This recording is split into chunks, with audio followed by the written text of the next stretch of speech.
அஸ்ஸலாமு அலைக்கும் வரஹ்மத்துல்லாஹி வபரகாத்துஹு. தினமும் ஓர் உபதேசம். ரசூலுல்லாஹி ஸல்லல்லாஹு அலைஹி வஸல்லம் அவர்கள் பயணத்தின் பொழுது கடமையான தொழுகைகளை தவிர இரவு தொழுகை உட்பட உபரியான தொழுகைகளை வாகனத்தின் மீது அமர்ந்து தொழுவார்கள். வாகனம் எத்திசையில் சென்றாலும் தொழுது கொண்டிருப்பார்கள்.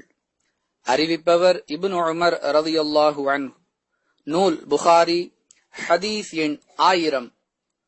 அன்பிற்குரிய அல்லாஹுவின் நல்லடியார்களே, வாகனத்தில் பயணித்துக் கொண்டிருக்கக்கூடிய நிலையில் உள்ள ஒருவர் தொழுகைக்கான நேரம் வந்துவிட்டால் கடமையான தொழுகைகளுக்காக மட்டுமே தன்னுடைய வாகனத்தை ஓரிடத்தில் நிறுத்தி தொழ வேண்டும். அது அல்லாத உபரியான தொழுகைகளை வாகனத்தின் மீது அமர்ந்தபடியே தொழலாம். வாகனம் எந்த திசையில் இருந்தாலும் அது குறித்து கவலைப்பட தேவையில்லை என்பதை இந்த ஹதீஸ் நமக்கு விளக்குகிறது. இந்த ஹதீஸை படிக்கும் பொழுது அல்லது இந்த ஆடியோவை கேட்கும் பொழுது நாம் அரசாங்கத்தின் வாகனத்தில் சென்று கொண்டிருக்கிறோம். நம்முடைய விருப்பத்திற்கு ஏற்றார் போன்று ஆங்காங்கே நிறுத்துவதற்கான வாய்ப்புகள் இல்லை. இந்நிலையில் கடமையான தொழுகைகளை நிறைவேற்றுவதற்கு நாம் என்ன செய்ய வேண்டும் என்று கேட்கலாம்.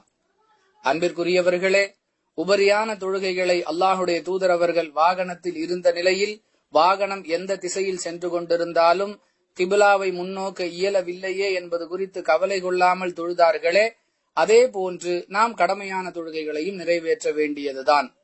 ஏனென்றால் சொந்த வாகனமாக இருந்தால் கடமையான தொழுகைகளுக்காக அதை ஓரிடத்தில் நிறுத்திக் கொள்ளலாம்.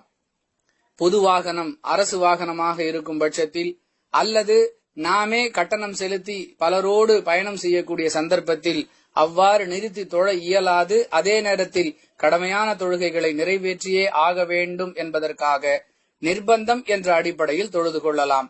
மற்றபடி நாம் சொந்த வாகனத்தில் பயணித்துக் கொண்டிருந்தால் நபி வழியை பேணுவதன் அடிப்படையில் கடமை, மார்க்கத்தில் சொல்லித்தரப்பட்ட வழிகாட்டுதல் இவற்றையெல்லாம் கவனத்தில் கொண்டு வாகனத்தை நிறுத்திவிட்டுத்தான் தொழ வேண்டும். புரிந்து நடந்து கொள்வதற்கு அல்லாஹ் உதவி செய்வானாக. வாஹிர் தவானா அனில் ஹம்துலில்லாஹி ரப்பில் ஆலமீன். அஸ்ஸலாமு அலைக்கும் வரஹ்மத்துல்லாஹி வபரகாத்துஹு.